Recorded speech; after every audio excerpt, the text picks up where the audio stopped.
So ions. The number of protons in an atom is always the same. The number of neutrons can vary a little bit. We were talking about the isotopes.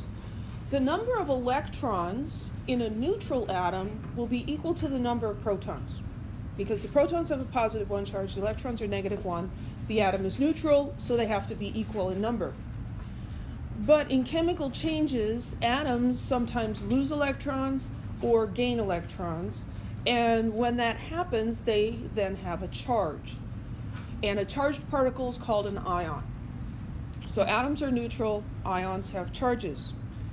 And there are negative ions and positive ions, and they have different names. So a positively charged ion is a cation. And a negatively charged ion is an anion. Now, the way I remembered this, I like cats. I have positive feelings for cats. So cations are positive. If you don't like cats, that's not going to work for you. Anions have, this word has an extra N in it, and this is the negative one, if that helps. We write the charges for an ion as a superscript to the right of the element symbol. And unlike exponents in math, we always write the charge. If it's a 1, we leave the 1 off. If it's not a 1, then we put the number. Okay? It seems a pattern throughout the semester. We'll see that chemists avoid writing the number 1.